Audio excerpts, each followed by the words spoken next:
సహజ మార్గ విధానం అకస్మాత్తుగా ఉద్భవించలేదు. గాఢమైన ఆకాంక్షతో ఎదురుచూస్తున్న మానవాళికి అది దయతో ప్రసాదింపబడింది.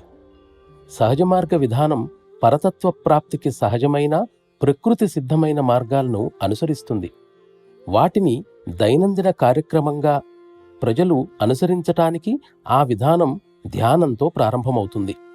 పరమాత్మలో నిగూఢంగానున్న కృపను ఆహ్వానించే ప్రధాన మూలాధారం ధ్యానమే. మొదట్లోనే ప్రపంచం యొక్క అంతం ఆరంభమైనట్లుగా ఈ మొదలే దాని అంతమవుతుంది. అనంతం వైపు సాగే మన ప్రయాణంలో ధ్యాన సమయంలో మనం వివిధ రకాలైన వాతావరణాలతో కూడి ఉన్న వివిధ రంగాల ద్వారా పయనిస్తాం. ఎన్నో అనుభవాలు కలుగుతాయి. ప్రారంభ దశలో బహుశా కొన్ని అనుభవాలు ఊహాజనితాలు కావచ్చు, కానీ తరువాతి దశలోనివి దివ్యమైనవి. ఈ దివ్యానుభూతులు దివ్యత్వపు స్థితులను, స్థాయిలను తెలిపే జ్ఞానం. దివ్యత్వం మన వైపు ఎప్పుడు పూర్తిగా దృష్టి సారిస్తుందో అప్పుడు మన ప్రయాణం సుగమమవుతుంది. పరతత్వాన్ని సాధించాలని మన హృదయాన్ని భక్తిపూర్వకంగా సిద్ధం చేస్తే మన యాత్రలో అనేక ఆధ్యాత్మిక స్థితులను అనుభూతి చెందుతాం.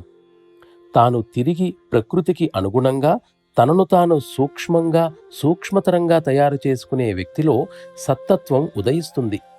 స్థౌల్యత పూర్తిగా తొలగిపోనిదే సత్తత్వంలోనికి తొంగి చూడటానికి కూడా సాధ్యపడదు.